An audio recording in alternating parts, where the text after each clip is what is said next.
ئەم کاندیدانە دەچنە پەرلەمان بەس لە بوو پارەی بۆ پڕکردنەوەی گیرفانی خۆی.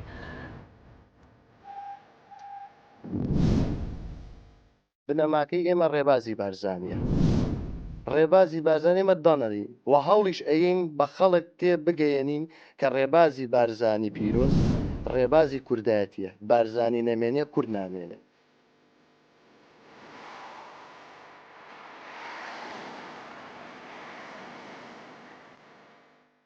هاتوومەتە سلێمانی، سڵاوت لێبێ سلێمانی، هاتوومە شارە حەیاتەکە، ئەو ڕوویمان و هەڵبژاردن لێرەیە.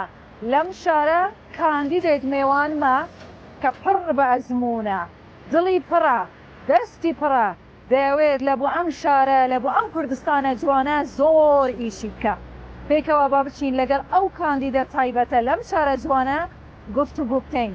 ڕاشتان وەربگرین تا ئێوە چی دەڵێن. دەست پێ دەکەین.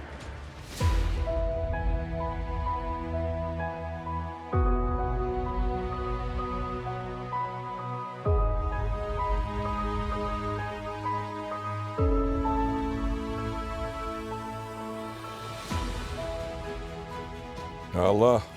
السلام عليكم. باشي خانم بخيراتي مانو نبي احوالك سپاسەکەم ئەتوکو. بابو كسوكار شلونن همون لا باشن الحمد لله. كرمك بخدمتين فرمو دکتور ئەوە هاتینە ژوورێ بەرنامەکە دەست پێ دەکەم. بخيراتن زۆر سپاس دەکەم. جارێ یەکەم شت جەنابەت کە بەیانی لە خەو هەڵدەستی یەکەم ئیش چ دەکەی؟ قاوەی دەخۆی، چای دەخۆی، چ دەکەی؟ والله زور حزم لقهوية بلام هم كاتنا ويرم هلان قهوة توزق إنسان كاروباري رخولة توزق تيك دا يا أساينية جالا برو بلام زور حزم لقهوية يعني باورم بيوغا روجا قهوة نخوم وزم خرابة دەگەنانی بەیانی بینت کووە؟ ئەگەر بچی بۆ ئوتێلە 5 ساردەکان یاکو 5 ئەستێرە نانی بەیانی لەوێ من حسابم کردو جارێکیان دەوری 2000 جۆرە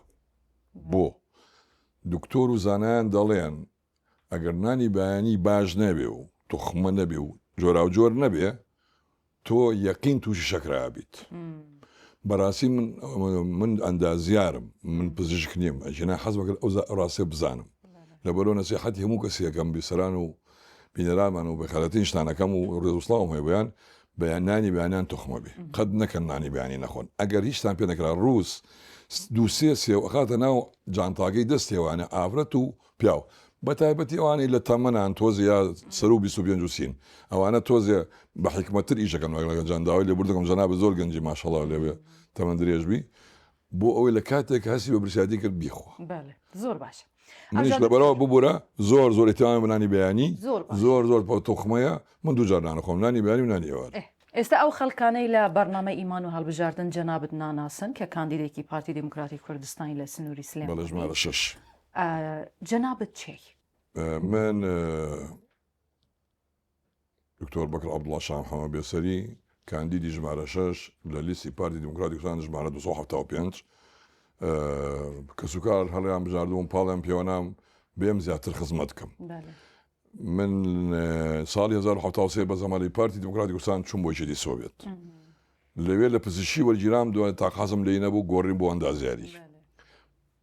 ساڵی 2084 دکتۆرام وەرگرت بە ئیمتیاز لە ئەندازیاریە بابەتی دکتۆراکەشم چ جۆرە خانوو دەگونجێ بۆ کوردستان لە سوچی کەش و هەوا کللتور و نەریت و دین و هەموو بابەتەکانی کەوە و دوایە مومەلەرزە بۆ نمونە چکە لە ئەم ساڵ کەوا ڕۆیشت پێنجوم بازام گەیشتە ژێر 20 پلەوە یاخود لە بینی 23 بوو زۆری خان و نابێ و کۆوابێ کە تۆ ئێمە لەسەر ئەم بابەت بە تایبەت ڕاستین جەنابی دکتۆر. جا من تەواو کرد و دوایی چوون بۆ لیبیا 5 ساڵ مامۆستا بوون هەشتا و خەوتەوە بۆ 92. اینجا دکتۆر جەنابەت چەند منداڵت هەیە ئایا لەم خانوویە لەگەڵت دەژین؟ قوربان من کچێکم هەیە خوا وای کرد تەنها یەک کچم هەیە بەڵام قارەمانێکە دکتۆرای هەیە لە یاسای نێودەوڵەتی پارەدا و مالی پێڵێن بە عەرەبی قانون مالی نێودەوڵەتی کار دەکات یەکێ لە هەرەگەرە کۆمپانیەکانی رووسیا خەڵکیش پرسیاری لە جەنابەت هەیە ئەتوو پلانت چێ لە بۆ ئەو خەڵکە لە بۆ ئەم شارە لە بۆ ئەم کوردستانە چی دەکەی فەرموو.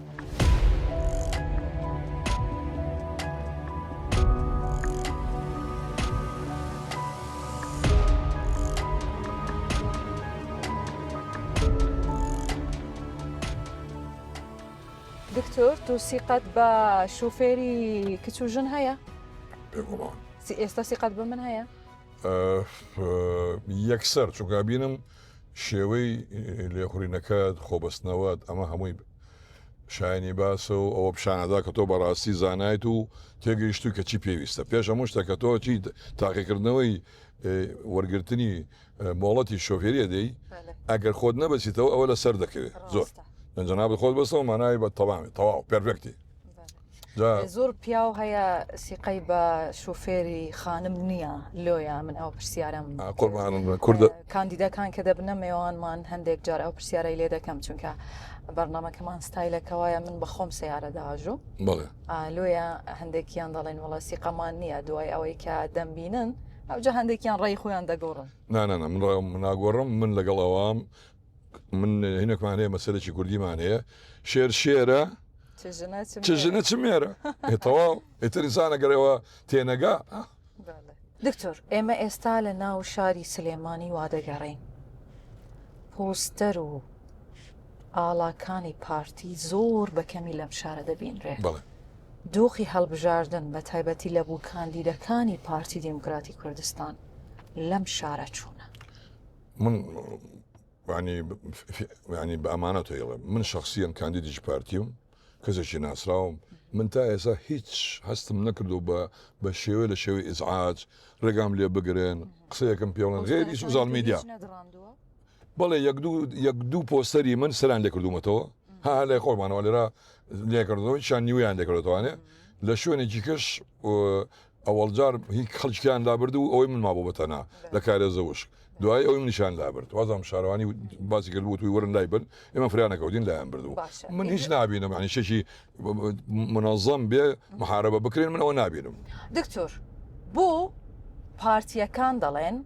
تا پارتی بەهێز بێت کوردستان بەهێز دەبێت ئێوە بۆچی ئەو شتە دەڵێن؟ خانم با بگەڕێنە بە ساڵی 1946 پارتی دموکراتیانی ڕێبازی بارزانی نەمرە مەلا مستەفا لەبەرەوە پارتی دموکراتی کوردستان هەمیشە هەوڵی داوە ئاڵای کوردستان هەڵبکە کوردایەتی بکە. مەبەستەوەیە پارتی کەواتە کوردستان کەواتە ئاڵای کوردستان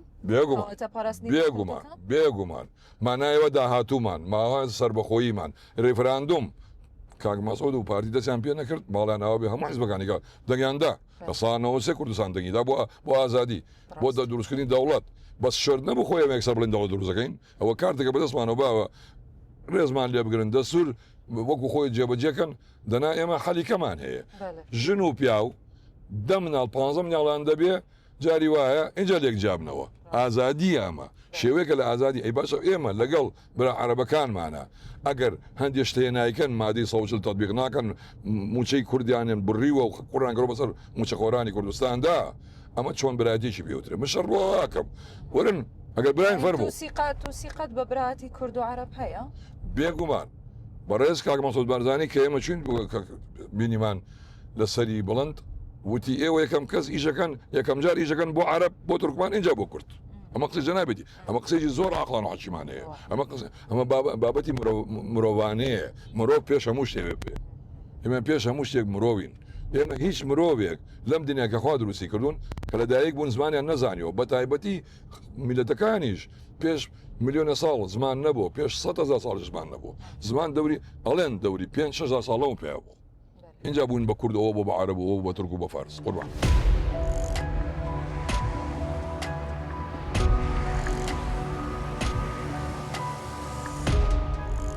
دکتۆر بەکر عەبدوڵڵا شاه محەممەد بێسەری کەمێک لە ئەجیندای جەنابەت لە دەستی منە کە لەسرت نووسیە دەنگت ئەمانەتە لە ئەستۆم دواتریش کە کردمەوە یەکەم شت بەرچاوم کەوت ئەو دێرە سەرنجڕاکێشە بوو وەکو پێشمەرگە بوو پێشمەرگەت نووسە کە تێدا دەڵێ ئەو ملەتەی خزمەتی پێشمەرگە و سەربازی خۆی نەکات تا ماوە دەبێت خزمەتکاری پۆستاڵی سەربازی داگیرکەران بێت. بێگومانەوە مەبەستت چییە لەوەی؟ مەبەستم هەیە بەڕاستی پێشمەرگەی خۆمان زۆر غەدر دەکراون لەلایەن هەندێک شتەوە کە حکوومەتی عێراقی هۆکەیەتی بۆ نمونە موچەی پێشمەرگەیەک یاخود پێ سەربازێکی کورد پێشمەرگانی سەربازی کورد ینی لەگە دەکاتە لە ساسی 35 موچەی سەربازێکی عێراقی خێرە بۆ ئێمە چین بە شەری دەرەجە دوین عەبدین ئەبێ ئەو مشکلەیە حەل بکرێ یەکسانی بکرێتەوانێ ئەمە یەکەم موچە من کاری بۆکەم بە هەموو توانامەوە. اینجا دکتۆر یەکێ لە خاڵەکان جەنابەت زەماڵە لە قوتابیانی کورد وەرگرتووە بە تایبەتی لە مۆسکۆ دەتەوێت بە چه میکانیزمێک بەردەوامی بدەیە ئەم کارە و ئەو قوتابیانەی کە وەرگیراون لەوێ چیان تەواو کردووە چیان خوێندووە ئایا گەڕانەوە بۆ خزمەتی وڵات؟ من دو زەمانە وەرگرتووە دوێنێ شەو چوینە ماڵێکی هەژاری سلێمانی زۆر حاڵیان خراببوو وتیان حاڵمان خراپە و چوارمان کرێمان نەداوە وتیان پێویستمانە بە عملیاتی ئەو ئافرەتێکە نەخۆشە عملیاتی بۆ بکرێت بۆ چاوی ئاوی ڕەشی وازانم هاتووە یا ئاویسپی بخوا لەبیرم نایە یەکسەر لێ تەلەفۆنم کرد بۆیە لە قوتابەکانم کە گەڕاوەتەوە لە رووسیا پزیشکی چاوە وتی بەسەر چاو بێ وەلای من تەلەفۆنەکەی منی بێ بەرامبەر هەمووشیشی بۆ بکەم یەکی جیگایان نەخۆشە تەلەفۆنم کرد بۆ کچێک کە دکتۆرەیە دکتۆرە شوماڵی ئەوە بێ ئەوی ژووتی با تەلەفۆنم بۆ کاوە بێ من خزمێت یەکەم یعنی ئەو دارانەی من چاندووە بۆ کە بریتی بوون لە قوتابی کورد ئێستا بەرەدەن لەخوا بەزابێ. دکتۆر پرسیارێکی زۆر جەوهەری هەیە زۆربەی بینەرەکانمان خەڵکی سەربەرزی کوردستان لەوانەیە بپرسن و زۆربەی جاریش گلەییان هەیە دەڵێن ئەم کاندیدانە دەچنە پەرلەمان بەس لە بوو پارەی بۆ پڕکردنەوەی گیرفانی خۆی ئەنە خەمی ملەتیان نییە ئەتوو لە بوو پارەی دەچیە پەرلەمان؟ من لە ژیانەوە پارە نەم کردو من نە مەسئولی حکومی بووم نە دو ڕۆژە دیارم گرتووە لەوە نە لە هەرێمی کوردستان نە لە حکومەتی عێراق نە لە مەسئولێکی حیزبی بەرپرسیەوە بوو فی سەبیل الله بەدڵی خۆم ئیشم کردووە من ناوەندێکی کوردیم دامەزراندووە لە رووسیا ناوەندی کوردی بۆ دەراساتی استراتیژی هەموو پارە و پولەکە لە جیهانی خۆم داوە من لە خێزانشی بتوانم خۆم دەخوا بزە ئیمکانەتم تاجر بووم 5 ساڵ مامۆستا بووم لە لیبیا معاشەکەم دەوری 40 وەرەقە بوو پرۆفسەر مساعد بووم من ئوستاد مساعد ساڵی 87 بۆ 92 87 بۆ 92 ئەو 40 وەرەقە معاشم بۆ مانگی تقریبا بە کەفاعەت و بە هەموو شتێکەوە بەڵێ دوایەوە اینجا بەو هەموو دەست پڕیا بەو هەموو خزمەتە کە جەنابەت باسی لێوە دەکەی ئایا قەنەعەتت بە خەڵک کردووە دەنگت پێ بدەن؟ وەڵاهی ئەوە ڕاستی بێکشت ڕاستی هێت ناتوانم مەتحە نەدرۆیە ئەچمە زۆر شەر ئەڵە دکتۆر چۆنی ئەڵم بابە تۆ من لە چووە ناسی ئەڵە چۆن زۆر معجبین بە پەیجەکە زۆرشتی جوانی تا ئەو قساناکەی کە توینەتیمانەشێ.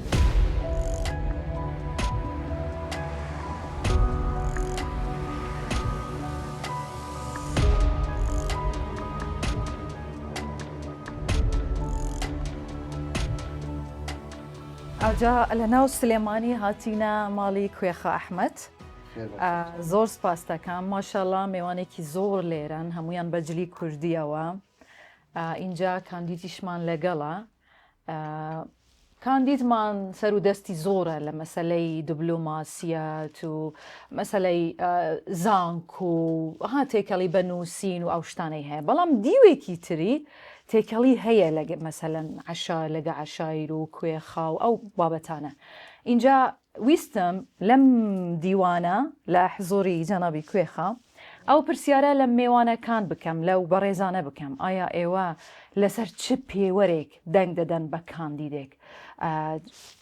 جەنابی دکتۆر لێرەیە داواکاریتان لێ چییە دواتر ئەو کووەڵامی ئەو داواکاریەتان دەداتەوە بەڕێزە لێرەیە کە کاندیدا لە لیستی پارتی دەموکراتی کوردستان ئایا ئێوە ئامادەن دەنگی پێ بدەن ئایا دەنگدانتان لەسەر چی پێوەرێک دەبێ ینی چ سیفەتێک دەبی لەو کەسە داهەبی تا ئێوە دەنگی پێ بدەن جەنابی کاک دکتۆر بەکر مێژوویەکی کۆنی لەگەڵ بڵین بنەماڵی ئێمەیە هەیە بنەماڵەکەی بەڕێزیان کە کوڕی بەڕێز حاجی ئەحمەدی شام حەموون عەبدوڵای شام حەموو کاک دکتۆر خودی خۆی لە ڕێی حزب و لە ڕێی حکومەتەوە هیچ پۆستێکی نەبووە پێشووتر کە پۆستیشینە بۆ خزمەتی کردووە خزمەتەکانی چی بوونە زەمینەی خوێندنی بۆ تەلەبای کورد تەرخان کردووە لە وڵاتی ڕووسیا وە چەنەها ئیشی خێرخوازی کردووە وەکو داواکاری من خودی خۆم هیچ داواکاریەکەم لی نییە بەڵام پاڵپشتی یەکەم پاڵپشتێکی باشیش یەکەم هەوڵی شەیەم دەرچێ پشتیوان بەخوای گەورە پاڵپشتێکی تەواو تەواویەکەم هەوڵەیەم دەرچێ و هیچ داواکاریەکەم لی نییە چکە ڕابردووی دیارە ڕابردووی دیارە و حەزەکەم چێتە شوێنی خۆی لەبەرەوەی ئێمە بنەمایەکمان هەیە بنەماکەی ئێمە ڕێبازی بارزانیە ڕێبازی بارزان ئێمە دەنەڕین و هەوڵیش ئەین بە خەڵک تێ بگەیەنین کە ڕێبازی بارزانی پیرۆز ڕێبازی کوردایەتیە بارزانی نەمێنێ کورد نامێنێ ئێمە بە ژیانمانە دانە داواکاریمان لە حزب هەیە نە داواکاریمان لە کاندید هەیە لەبەرەوەی شکر بۆ خوا ئێمە پێویستمان بە هیچ شتێ نییە تەنها پێویستیمان بەوەیە دڵی پارتی زیاکە لەم سنوورەیە ئەخر بۆ دەنگی پارتی زیاکە لەبەرەوەی ئێمە لە شار لە بژێنە بەڵێ لە گوندین ئێمە بەڵام سەر بە سلێمانین ئێمە با نەڵین زۆنی سەوز و زۆنی زەر من هەموو زۆنی کوردستان بە زۆنی زەردانیم بە زۆنی پارتی داانیم کێ حکومیتیاگا و بۆ من کێشە نیە من یەک سەرۆکم هەیە یەک مەرجەعم هەیە ئەوی جەنابی سەرۆکە هەر ئەوەیە بڕیاری ترمان نییە ئێمە نە لە گوێن لە هیچ حزبێکە گرین لە هیچ گوێ لە هیچ لایەنێکە گرین تەنها و تەنها گوێ لە جەنابی سەرۆکە گرین سەرۆکیش هەچ کاندیدێکی هەبێت و هەر شتێک بێت پێویستی بە ئێمە بێ ئێمە بە خوێن و بە دڵ و با هەموو شتێ لەگەڵیە ئەوجا بەڕاستی ئەم دیوەخانە پڕە خەڵکی زۆری تێدایە گەنجیش لێرە هەیە لێ دەمەوێ وەکو گەنجێک لێت بپرسم ئایا ئامادەی دەنگ بەم کاندیدە بەڕێزە بدەی ئەگەر بەڵێ لەسەر چه ئەساسێکیان داواکاریت چییە؟ بەڵێ بێگومان چکۆم کاک دکتۆر کەسێکی زۆر نیشتمان پەروەرە لە پلانی خۆشە لە سەر وەرەقەیە دایناوە کە هیچ بۆ پێشمەرگە و بۆ هاوڵاتیانی نیشتیمانەکە و داواکاریشمان لە کاک دکتۆرەوەیە کە باشتر ئیش بۆ گەنج بکە لە ڕووی دابینکردنی سکۆڵەرشیپ بێت لە وڵاتانی دەرەوە بێت چکەکم گەنجێکی زۆر خوێنەرمان هەیە لە وڵاتەکە هیچی بۆ نەکراوە چکەکم سەر بەلایەنێکی داری کراوە لانی دەسەڵات لێرە ناڵێ زۆر پێش بکەوێ داواکاریمان لە جەنابی کاک دکتۆر هەر ئەوەیە ئەوجە جەنابی دکتۆر جەنابەت چی دەڵێ لەسەر بە تایبەتی ئەو بربەستانەی لەبەر پارتی بوون لە بۆ ئەم خەڵکە دروست دەکرێت خانم کاروباری ئەم گوندە بەدەست پەرلەمانی کوردستانە و حکوومەتی مەحەلیەوەی من بڵەمیشان بۆ کەم ڕاستەوخۆ من ڕاز ناکەم بەڵام من هەوڵ بدەم سبینێ بە شێوەیە لە شێو لەگەڵ چۆخاتان سێکردن لەگەڵ برادرانە کامیان فەرماندە و کەسانی بەتوانان و لێهاتون و پێگەی خۆیان هەیە چ لە ناو عشایرە ناو خەڵکات چ ناو حزبەکانە ئەو ساتوانین بێکەوە دەستکردێت دەستیەک و لە قۆت لەخوا هەندێکیشان بۆکەن من ئەو عدایم ئەگەر من ئەمش بۆم ئەم دێنەکەمانە کابراکی زۆر خراپ و نەزانم ئێمەوە ئێرە و ئینشاڵڵا ئەگەر دەرچوم ئەگەر خوا کردی بە قسەت بۆ خوێندنی بۆ گەنجان من تا ئێستا نە بەرپرسی حکومی بووم وەکو فەرمووتان نە بەرپرسێکی حزبی بووم 200 زەمالە مەگرۆ بۆ گەنجی ئاوا ئێستا لە سلێمانی بەس لە شاری سلێمانە 5 تا 7 پزیشک خزمەتی خەڵکی شاری سلێمانەکەن لە دوهۆک هەروەها لە هەولێر بامان شێوە پەیامنێری ئێوە کوردستان 24 لە رووسیا دکتۆر خۆشەوی باشی ئەناسن ئەوە قوتابی من بۆ کە نردومە بە زەمالە من نردوم وەختی خۆی ئێستا لەخوا بەزابێ پردێکی دروست کرد لە بینی کوردستان و کورد و رووسیا ئەو ئیشە من نتوانم زەربی سەی بکەم تا ئێستا 200 زەمانەگەر من توانم بکەم بە 2000 زەمانە بۆی ئەم گەنجانە بچەم خوێنن لە بواری جیاوازە ئەمە خوێندن خزمەتی پێشمەرگە دەبێ موچەی ئەگەر زیاتر نەبێت لە سەرباز و پۆلیسی عێراق و هێز ئەمنەکان ئەبێ لەلەوان کەمتر نەبێت جلوبەرجیان ئەبێت شایستە بێت ئەو شتانی کە پێویستیانە سیارە پێشمەرگەیەکە چێ مەسەلەن یا فەرماندەیەکی پێشمەرگە کە تەقاوت دەبێ خانەنشین نەبێ ئەبێت سیاری پێبێ ڕقەمی حکوومەتی پێبێ ئەبێت چەچی پێبێ ئەمێ مۆڵەتی پێبن چۆن دەبێ چەچی لێبسەن و سیاری لێبسەن و موچەیەکی بەنێ و تەواو ئەبێ یەک دوو کەسی لەگەڵا بێکەوە ئاگای لێبێ و گاڵتەنێ فەرماندەیە قوربان دوژمن زەفەری پێیان سپێنێ ئەمە چۆن وابێ ئێستا وایە ئەمە زۆرشی کە نامێ باسییان کەم جگەر لەوە کاری دۆزینەی کار بۆم گەنجانە بچن لە دوبەی لە ئەبوو زەبی لەم شوێنانە کار بکەن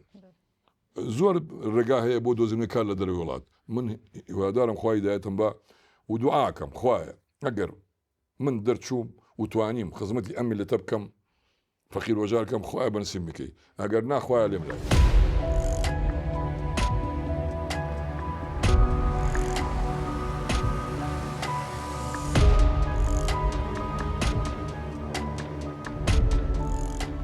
سلێمانی بەبێ شاخی گوێژە نابیت هاتینەتە شاخی گوێژە لە بەرزای ئەم شاخە لەگەڵ ئەم وایە ساردا سێ پرسیاری پوخت و گەرم لە جەنابی دکتور دەکەم یاسەکەمان ئەوەیە کە بە بەڵێ و نەخێر جوابمان بداتەوە جەنابی دکتور زۆر زۆر سپاس دەکەم پرسیاری یەکەم ئایا پارتی دەتوانێت لەم هەڵبژاردنە 1 ملیۆن دەنگی بەدەست بێنێت من لەو باوەڕام ملیۆن لە سەد بەڵام ئەبێ هەندێک کاری بۆ کرێ و هیلاکبوونی تیاابێ و هەندێک شتی شێ بە کردووە هەوڵمانداوە بیکەین هیوادارم کەواسە کەوتو بێن بەڵێ پرسیاری دووەم خاوەنی بەڵێنەکانی خۆت دەبی لەگەڵ دەنگدەرانی خۆت هەرچی بەڵێنەکەم دابێ بێگومان بەڵام هەندێک شتەیە ئەماڵێن هەوڵە دەین ئەوە نابێت لە خەڵقت تێبچێ هەوڵ ئەدەین و بەڵێنەدەین دووشی جیاوازە وانێ خادم پێشتر هاوکار بووی کە دەرچووی هاوکاری گەنجانی سلێمانی دەکەی لە بوو خوێندن لە بوو کار من بەڵێیان نەخێر بەڵێ پێشەوەی ببم بە هیچ شتێک من خزمەتی سلێمانی و هەموو شارەکانی کوردستانم کردووە 200 گەنجم ناردۆ بە زمانە بۆ دۆری وڵات هەری کارم نەکردەوە بەڵام پرۆگرامیشی توخمەمە ئەگەر پشتگیرم بن ئەوای کەم بێگومان کەوا بێ قسەی کوتایی جەنابەت لە کوتایی بەرنامەی ئیمان و هەڵبژاردن چییە؟ من بەڵێن دەدەم بە هەموو دانیشتوانی کوردستان نەک تەنها خزمەتی کورد بکەم کوردستان بکەم وەڵی من ئینسانی وەکو مرۆڤ سەیریشتە کارەکانەکەم کابراایکی تورک بێ عەرەب بێ سابی ئەبێ هەرچی نەوعێ بێ هەرچی دینێ بێ بلای من مرۆڤ و پژیریانم هەوڵیان بۆ دەم بەڵام بە تایبەتی کە سوکاری خۆم و شارەکان و کوردستان و کورد و کوردستان بۆ من پیرۆزم زۆر زۆر سپاس دەکەم لێرەوە بەرنامەی ئیمان و هەڵبژاردن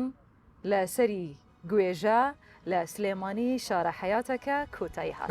تا شارێکی دیکە یەکتر دەبینینەوە خواتانە